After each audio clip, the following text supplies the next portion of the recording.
পূর্ব মেদিনীপুরের হিজলি শরীফ বঙ্গোপসাগর উপকূলে অবস্থিত ৩৫০ বছরের পুরনো একটি দরগা শরীফ। অনেকের কাছে এই শরীফ আবার পীর দরগা শরীফ নামেও পরিচিত।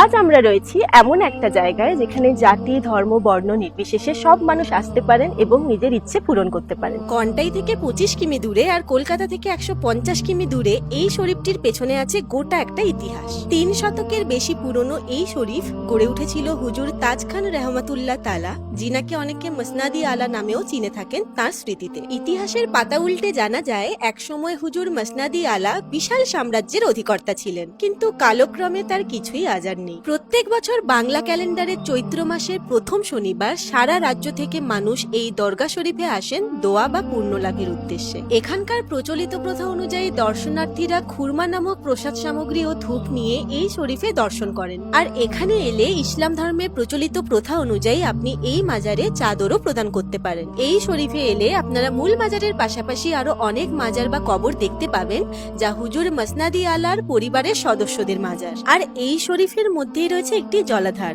কথিত আছে যারা এই পুকুরের জল খাবেন বা মাখবেন তারা সমস্ত রোগ ব্যাধি থেকে মুক্তি পাবেন। এখানে এলে লোকেরা এই বৃক্ষতলে রাখা লোহার ভারী দণ্ডটিকে নিয়ে এই বৃক্ষের চারিদিকে ঘোরেন। এই দণ্ডটি হুজুর মসনাদি আলার আশাবাড়ি নামে পরিচিত। আর এই ধর্মীয় স্থানে এলে আপনি থাকার জন্য হোটেল কিংবা গেস্ট হাউসের অপশনও পেয়ে যাবেন। দীঘা বকখালির মতো এই জায়গাটিও পশ্চিম বাংলার একটি অন্যতম দর্শনীয় তথা ধর্মীয় স্থান। তাই আপনারাও কখনো সময় পেলে সমুদ্র তীরবর্তী এই তীর্থস্থান থেকে ঘুরে আসতে পারেন, যেখানে সকল ধর্মের মানুষেরা এসে একসাথে নিজের মনস্কামনা পূরণ করে। ভিডিওটা ভালো লাগলে অবশ্যই কমেন্ট করে জানাবেন, আর কোথা থেকে ভিডিওটা দেখছেন সেটা জানাতে ভুলবেন না কিন্তু।